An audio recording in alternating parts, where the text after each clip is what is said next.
시편 78편 56절에서 72절까지 말씀입니다.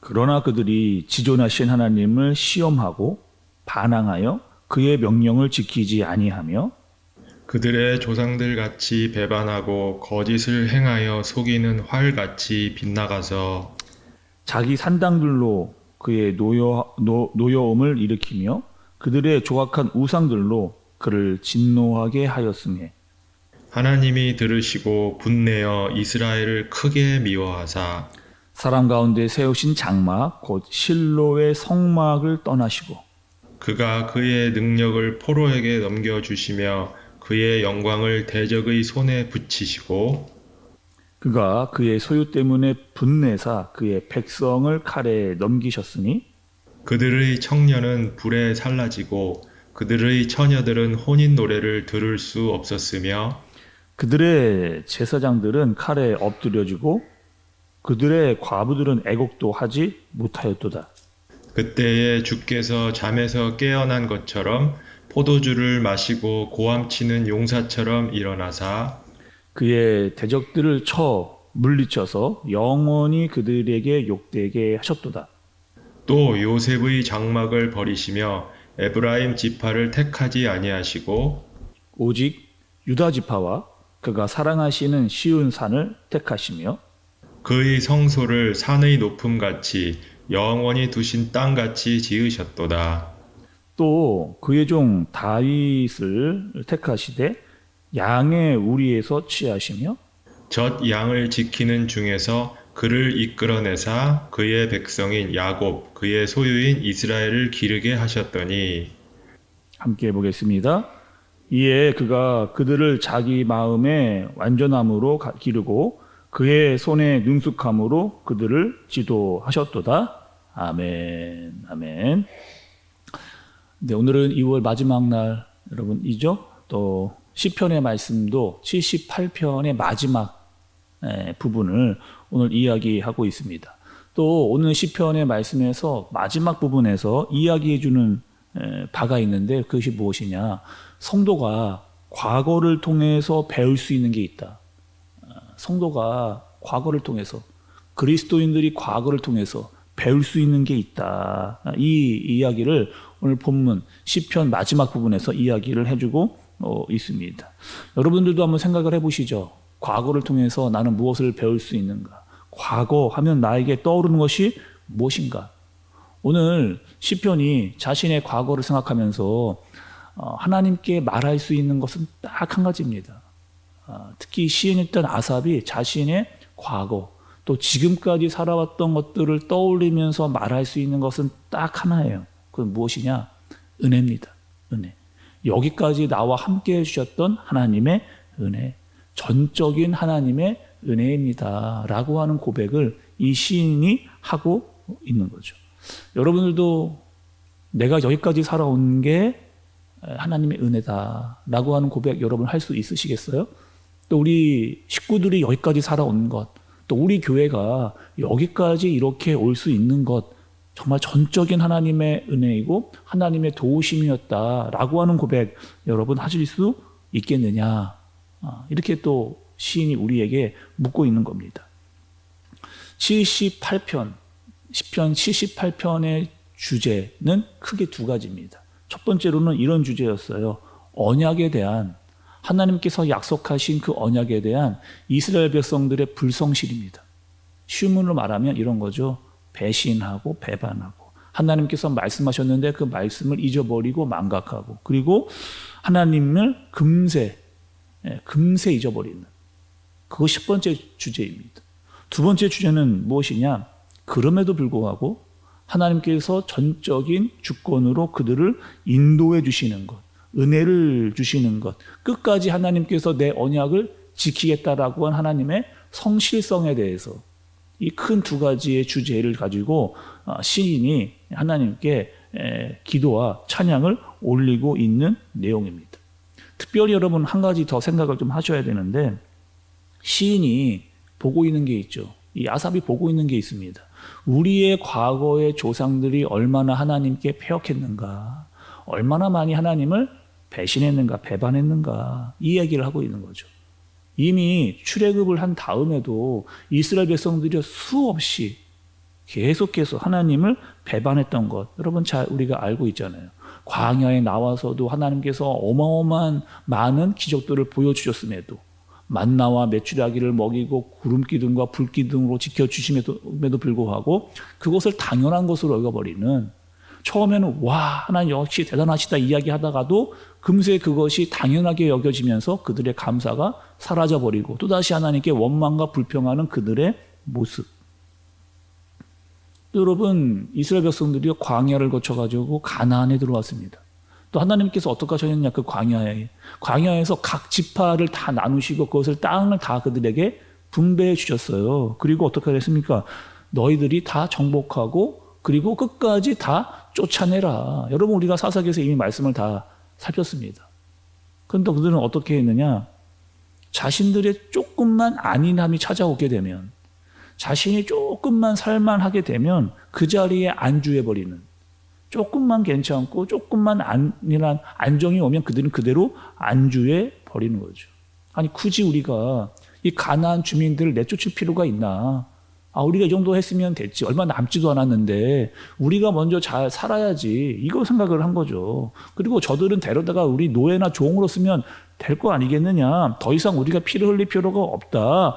이만하면 됐다라고 생각을 하면서 하나님의 말씀에 불순종했던 그 모습을 우리가 잘 알고 있는 거죠. 여러분, 우리는 어떠세요? 우리도 조금만 안정이 되면, 조금 힘들고 어려울 때는 막 하나님 찾다가도 조금만 우리가 안정이 되고 뭔가 좀 되는 것 같으면 금세 하나님을 잊어버리고 내 만족에 빠져버리는, 그 안일함에 빠져버리는 경우가 우리에게도 참 많이 있다는 겁니다. 왜 그럴까요, 여러분? 우리는 왜 자꾸 하나님께서 자꾸 우리에게 보여주시고 알려주시는데 우리는 자꾸 왜 하나님을 잊어버리는가? 우리는 이렇게 생각하잖아요, 여러분. 이스라엘 백성들 왜 그럴까? 왜 그럴까? 아니, 하나님께서 애굽에서 10가지의 재앙, 그 어마어마한 일 아닙니까? 10가지의 재앙 보여주셨어요. 그만하면 믿을만한데 또 홍해 건넜습니다. 홍해를 가르는 정말 엄청난 사건이잖아요. 그 일들도 경험을 했단 말이에요. 그리고 광야에서도 구름기둥, 불기둥으로 계속 하나님께서 내가 너와 함께하고 있다라고 하는 상징을 하나님께서 보여주셨습니다. 놀라운 기적들을 어마어마하게 많이 보여주셨는데 왜 그들은 하나님을 믿지 못했을까? 단지 여러분, 이게 구약에서의 문제만은 아니라는 거예요. 또 우리가 여러분 요한복음에서도 이 말씀에 대해서 생각을 해봤습니다. 왜요?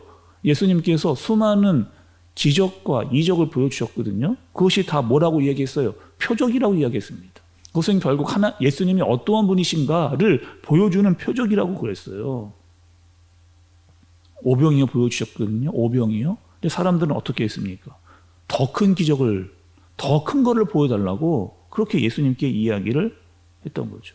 결국 그들은 뭐 하는 거예요? 자신의 필요 때문에 예수님을 찾아온 겁니다. 그리고 자신의 필요만 채워주게 되면 예수님을 인해 떠나버리는 그런 사람들의 모습을 구약에서도 보여주시고 신약에서도 여전히 보여주시는 거예요. 그리고 예수님이 이렇게 우리 살펴보았던 요한복음에서 이렇게 이야기하셨습니다. 요한복음 12장 37절의 말씀을 보면 이렇게 이야기했어요. 이렇게 많은 표적을 그들 앞에서 행하였으니 그를 믿지 아니하니. 이렇게 요한복음에 기록이 되어져 있는 거죠. 능력을 보여주고 기적과 이사를 보여줌에도 불구하고 특별히 어떻게 하는 거야? 이것은 예수님께서 직접 이 땅에 오셔서 보여주셨는데도 너희가 믿지 못했다라고 하는 것이 이 성경의 증언이라고 할 수가 있는 겁니다.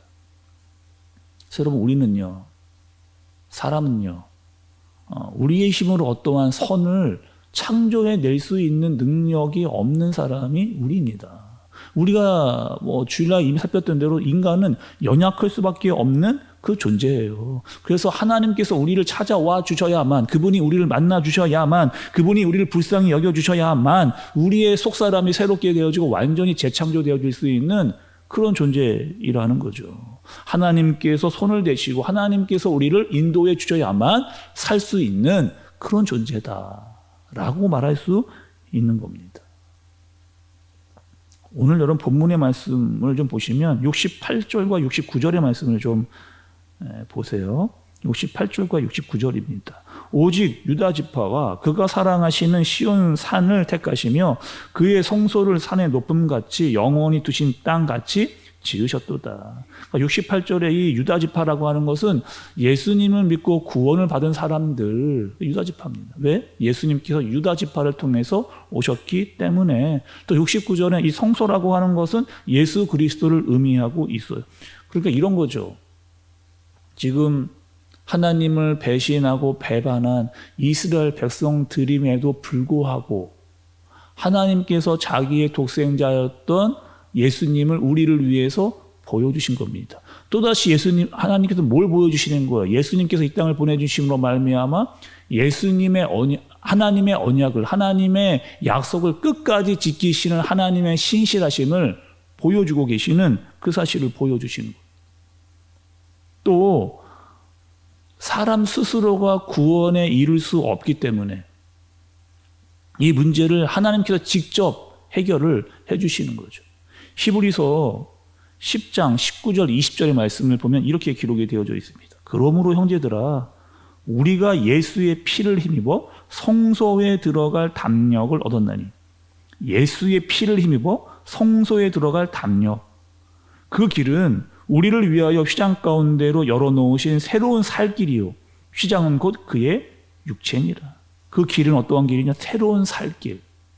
살길이라는 겁니다. 예수 그리스도를 통하여 얻어진 그 피로 말미암아 들어갈 수 있게 되어진 새로운 길이다. 이렇게 이야기를 하고 있는 거죠. 하나님께서 구약의 많은 사람들을 그들에게 기적을 보여주시고 또 만나를 내려주시고 홍해를 갈라도 안 되기 때문에 또 직접 이 땅에 오셔서 표적을 보여주셔도 이들이 믿지 않기 때문에 결국 어떻게 하신 거예요? 예수님은 직접 몸소 자신의 몸을 찢고 십자가에 달리시는 그 일을 예수님께서 하신 겁니다.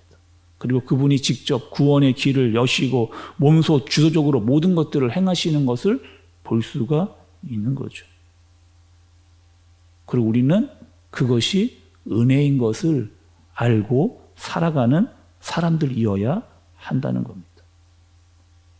우리도 여러분 세상 사람들과 다를 바 없이 보이잖아요. 우리가 세상에 나아가 살 때 세상 사람들과 다를 것이 없는 존재입니다. 우리도 여전히 세상의 죄에 노출되어져 살아갈 수밖에 없는 그런 존재입니다. 그런데 여러분 우리는요 세상 사람과는 다른 사람들이에요. 왜냐? 우리는 하나님의 은혜를 받은 자들이기 때문에 하나님의 은혜로 말미암아 여기까지 온 사람들이기 때문에 그것이 얼마나 큰 감사이고 그것이 얼마나 큰 축복인지를 아는 사람들이기 때문에 여러분 그것을 안다면 우리는 죄 가운데 빠져 있을 수 없는 사람들입니다. 그리고 내 욕심대로만 살 수 없는 사람들입니다. 자기의 몸을 십자가에서 찢으신 예수님을 알면 우리는 죄와 함께 있을 수 없는 사람들입니다. 돌아올 수밖에 없고 또 은혜로 말미암아 살 수밖에 없고 이것이 하나님의 전적인 도우심이었고 나를 여기까지 인도해 주신 하나님의 은혜입니다라고 고백할 수밖에 없는 그런 존재로 살아가는 것. 여러분 이것이 하나님을 의지하고 하나님과 동행하는 삶입니다. 이것을 우리는 신앙이라고 이야기를 하는 거죠. 오늘 하루 여러분 우리를 여기까지 인도해 주신 하나님을 다시 기억하면서 하나님의 은혜에 대해서 감사하고 기도하고 찬양하는 그런 하루 되어지시기를 간절히 바랍니다. 그것이 우리에게 힘이 되고 정말 능력이 되는 그런 하루를 사는 저와 여러분들 되어지시기를 예수님의 이름으로 축복합니다. 기도하겠습니다. 하나님 아버지, 하나님께서 나를 또 우리 가족을 우리 교회를 여기까지 인도해 주셨습니다. 이것이 전적인 하나님의 은혜임을 이 시간 우리가 기도로 찬양하며 고백합니다. 그러나 하나님, 세상에 나가게 되면 이 은혜를 금세 잊어버리고 또 잘 안 될 때에는 불만과 불평을 쏟아낼 때도 있습니다. 그럴 때마다 하나님 다시금 은혜를 기억하게 해주시고 지금까지 여기까지 인도해 주신 하나님의 역사와 능력을 알고 살아가는, 이것을 기억하며 살아가도록, 무엇보다 오늘 하루도 주님이 주시는 은혜로 말미암아 살아갈 수 있도록 은혜를 생각하면 다시금 가슴이 뛰고 감격하는 마음을 가지고 살아가게 하여 주옵소서. 오늘 하루 이 은혜에 붙잡힌 바 되어 살아가는 우리 모두가 되게 하여 주옵소서. 예수님의 이름으로 기도드리옵나이다. 아멘.